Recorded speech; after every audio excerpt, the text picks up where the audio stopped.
Folks, we have been talking about the pain coming to the commercial real estate market on this channel for probably a year now. We are conservative. We've made moves early. Now all the talking heads are talking about commercial real estate, CMBS, all of these things coming due at regional banks.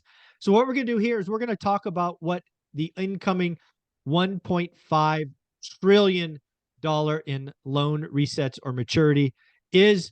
We will talk about the items that make that up, because 1.5 trillion is not all multifamily. In fact, multifamily is probably not even the largest component of that, but there is undoubtedly pain. And to have this conversation, we're going to talk to the man, myth, the legend, Jonathan Twombly himself. How you doing, sir? I'm doing great, Michael. Always good to be here on a Thursday. We appreciate you being here. You bring a level of discussion that I simply can't have. I've never done the things that you've done, so thank you for being here. Let's educate people first on what makes up the commercial market, right? When you see somebody put out a big scary number like the commercial market has $1.5 trillion in loan resets coming, if you don't know what's in it, you're going to assume maybe it's all multifamily, and that's just not the case. So let's talk about the broad categories that make that up, because each of these will have components and each of them will have different pain levels, I think. So the commercial market is a mess. I mean, basically it's pretty much every single real estate asset that isn't residential, right? Exactly. And residential being defined, most people, I think, when they come into the business, they look at an apartment building and they say that's residential, which I mean, in a sense, it is, right? Because people live there, so it's residential. But that's not what investors mean. When they say residential real estate, they mean 4 units and less. Basically, anything that is likely to be owner occupied. Doesn't mean it's definitely owner occupied, but it's likely to be owner occupied. So 4 units or less. And it's considered for some reason that anything 5 units and over, it's not going to be owner occupied. You have to get a different kind of debt. You have to get commercial loans for it. So there is basically all multifamily over 5 units, plus office, retail, hotels, industrial, and everything else, marinas, Marina, parks, gas stations, restaurants, all these things. I mean, I think some of that might be under retail, but I mean, basically, if it is something that involves the ownership of land, ultimately, it is commercial real estate, as long as it's not 1 to 4 units of single family housing. So it is a huge market. And the big, from what I understand now, I could be wrong, but I think I read this somewhere. The biggest component of commercial real estate is actually office. Correct. Now, it is in terms of by dollars. Value. Yeah, by dollars. I mean, historically, until COVID, office was seen as really like where the big boys play. Yeah, right? Class A office. Yeah. Yeah. So the Sam Zells of the world. We're not messing around. He does a little bit of multifamily, but he wasn't really messing around with a lot of multifamily. He was really focused on office and buying like trophy downtown core plus, core assets in big downtown business districts, central CBDs, right? So that is now the market that is really kind of frightening everybody, right? Because I think office is where the pain's going to be felt quickest, most severely. And interestingly enough, it's probably also the market where you're going to have most of extended and pretend. I think the markdowns or write-downs will be so large that a lot of banks are just going to put this off in some purgatory and say, we're going to wait a year and see if this gets any better. That's what I think is coming to office. Well, I mean, I think there's definitely going to be some of that, but I think that some lenders are going to be so overexposed to bad office loans that they're going to really have no choice other than to try. It's a little bit like a bank run, if you think about it, right? Like they're going to foreclose and try to sell like ahead of everyone else who's also going to foreclose and try to sell. Right. Yep. And it's just going to drive prices down, but they really have no, you think, well, why would they do that? But it's the same psychology as a bank run. Like collectively, it makes no sense, but individually, like, well, you want to be the first one to get your money out. Right. Yeah. So, and there's a strong incentive to being that way. So I guess taking this analogy further, we may have to have some massive government bailout of the office industry, right? There's got to be some kind of backstop, because what everybody's saying right now is that office occupancies, I think now we're around 50%, which is not enough to sustain these office buildings, right? And a lot of these office buildings need to be converted into multifamily. I mean, in the long run, this could be good because every downtown urban area has got a big housing crisis. So converting some of this space to housing maybe will help alleviate that, but that's a very expensive and very long process.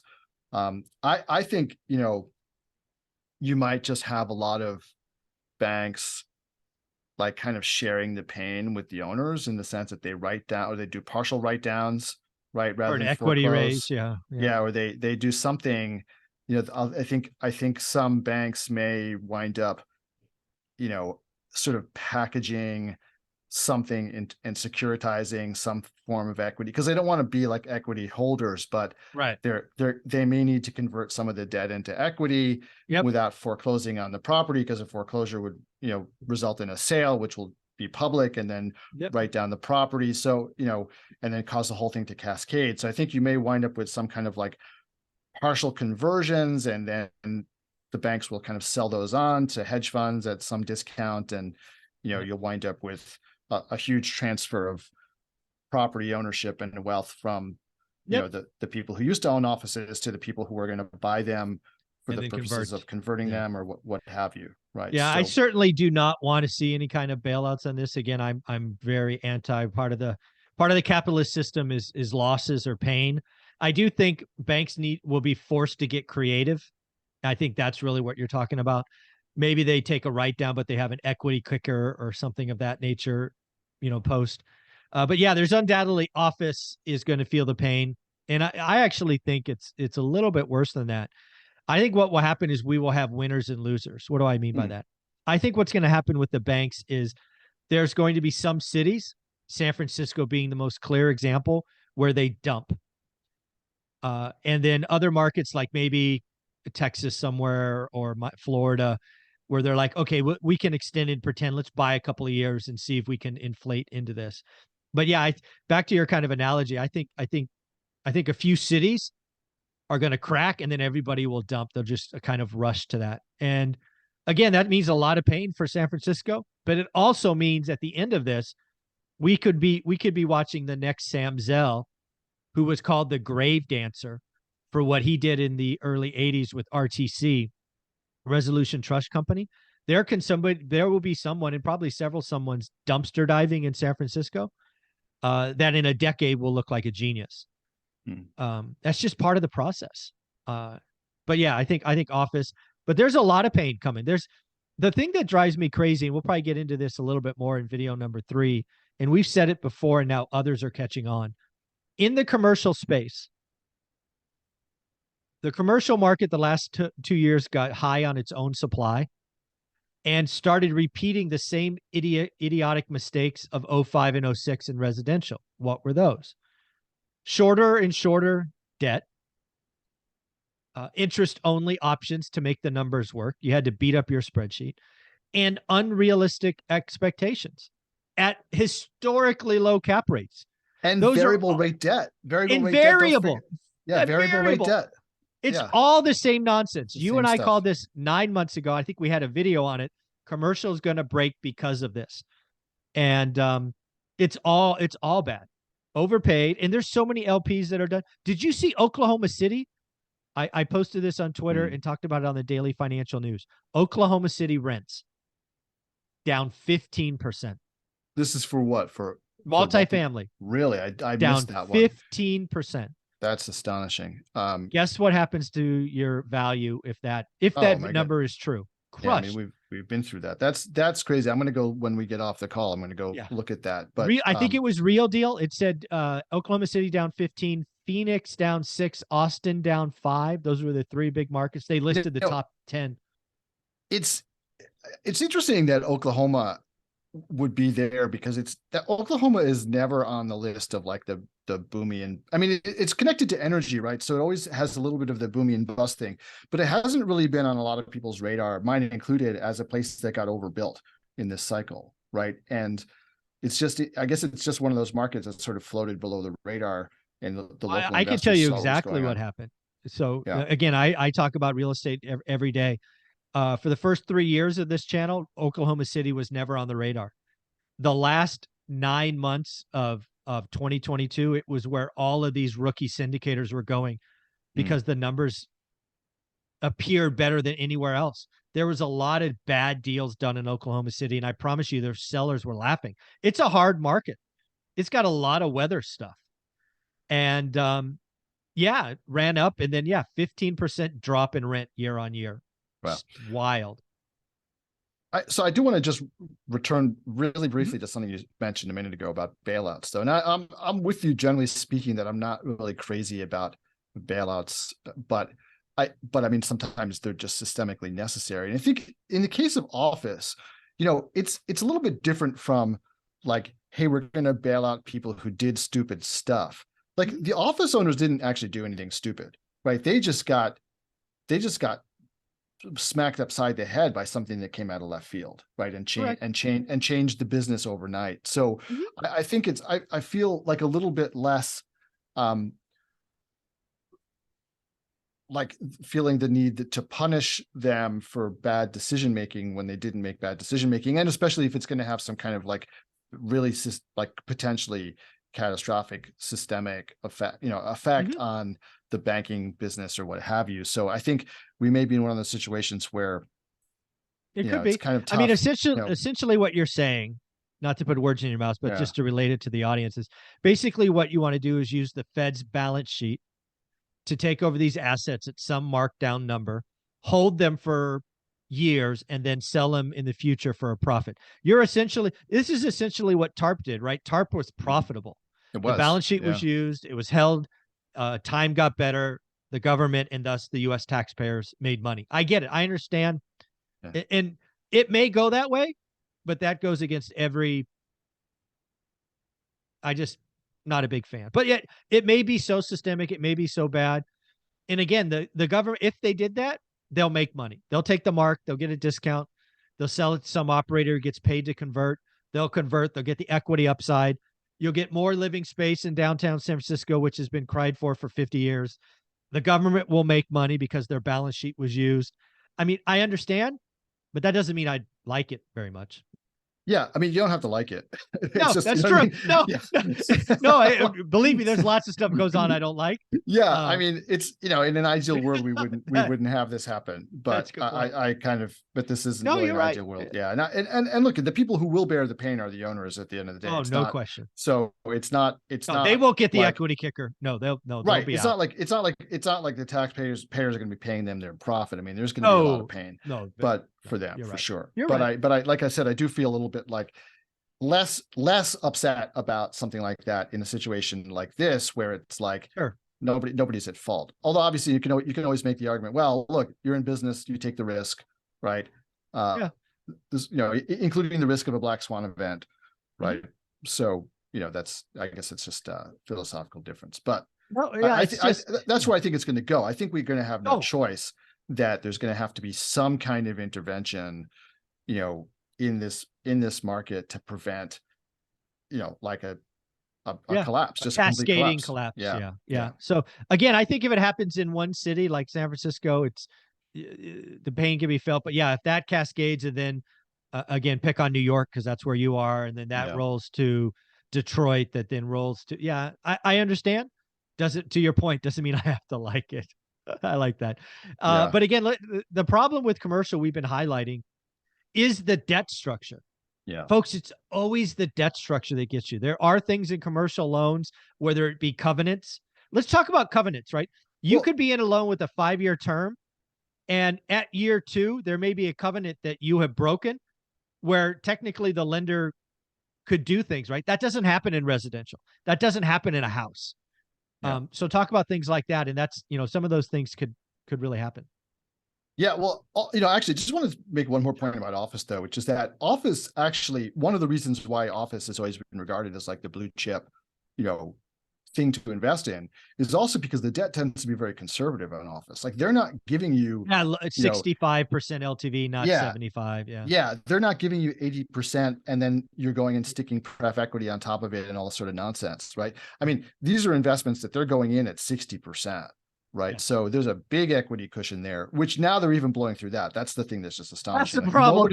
Even that's gone. Nobody thinks you're going to blow through 40% equity cushion, right? On a blue chip asset. And this is why, I think there's gonna be a big problem. But okay, so you want to talk about loan covenants a little bit, right? One of the ones that I think a lot of investors, especially people who are used to single family homes, are probably going to be surprised by is the fact that you can be in default of your mortgage even if you're paying your mortgage on time. Yeah. And again, I want to highlight, there's a lot of people in the residential space, houses, that are blowing up my channel saying, oh my God, your house is worth 20%. You're going to lose the home. That's not how it works in residential. If I pay my mortgage, it doesn't, my house can go to zero. If I pay my mortgage, they can't take it. That's not the case. Yeah. I mean, they're not going to foreclose on you in commercial because the value has gone down.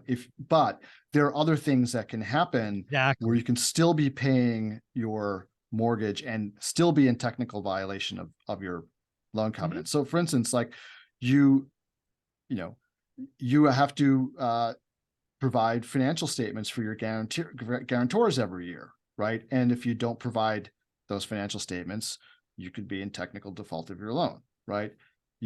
There's other things. I mean, there's like having to meet your debt service coverage ratio, right? Where the bank wants you to show them every single quarter that you are producing enough NOI, net operating income, to have more than, usually it's 1.25x coverage of your debt service. So basically they want to see a cushion. And if you don't have the cushion, well, first of all, if you don't report, then you're in violation, right? If you report, but you can't show the cushion, then they're going to they don't foreclose on you, but basically what they do is they seize your bank accounts and they just hold everything, right? And pay themselves. And you're screwed, right? Because you're now in what's called cash management, where they are going to make sure they get paid first, their escrows get paid, and too bad for you. And then what often happens in that situation is well, now you have no cash flow. And if something comes up on the property and you don't have a big reserve, well, where are you going to get the money from? Right. So this is an issue, right? Pain. You can be in default if you don't properly insure the asset, right? So you could be paying your debt, you could be doing everything else right, but you don't insure the asset properly. Well, you're in default, right? So there are a lot of things with a commercial mortgage that can go wrong. And even for some mortgages, they can actually just call your loan anytime. Yeah. Right? They can just call it. They can just say, we need the money. We're calling your loan. And boy, I mean, I would not want to be in that situation. Yeah, right? That would not be good. Yeah. Even though you're, paying on time and doing everything else right. So so that's why there's risk in these assets. And I think that, we've been in this situation where over the last few years, people have just decided that there wasn't any risk because they bought into a narrative. And we'll talk about this more in the third segment, but the way that it's never what you expect that gets you. It's always going to be something that you don't expect, right? And that's what you have to be prepared for. You don't know what's going to happen, but you need to put yourself in a position that, well, if something unexpected does happen, you're still going to be okay. And that's, I think, what a lot of people didn't do with multifamily, didn't do with lots of different commercial assets. And, unfortunately, there's going to be a lot of pain to be felt. So, Jonathan, you do a lot of amazing stuff. You're educating people about the commercial space all the time in your Facebook group. What is it people need to join to see what you're doing there? Because this is not a topic I am comfortable talking about in depth, but you are. What is it? So come and join me at the Apartment Investors Club. You can just find us on Facebook and join there. Please tell me that, you're from this channel. I'd love to see you when people are coming through. I also just want to remind everybody that we have a conference coming up at the end of next month. We have 1 week left where you can buy tickets. So, our 50% discount ended, but there's still a 35% discount for ORAT members. 30. I think it's 35 actually. It's actually 35. Someone tried to sign up the other day with 30 and it didn't work. And then Katie, our person who runs this, was like, no, it's really 35. Oh, okay. So ORAT 35. There you go. Yeah. So, but I believe it's April 6th is the deadline. So if you want a VIP ticket, that's the deadline, right? So you got to sign up before then if you want to do the VIP. And the complete and total deadline is coming very soon as well. I don't remember when that is, but act fast if you want to be part of this conference. Multifamilywealthproject.com. Use the code ORAT35 and it'll get you 35% discount off everything. Folks, remember, this is an event Olivia and I going to. I got the same discount all of you did. I did not want any preferential treatment.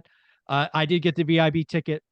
What that means is if you do get it, we'll be in some smaller rooms socializing. You'll be able to find me there as well if you want to come say hi. And we will try to do an ORAT event, maybe coffee, maybe a wrap-up session post the second day. We will do something. Folks, take care. Jonathan, round 2 coming up.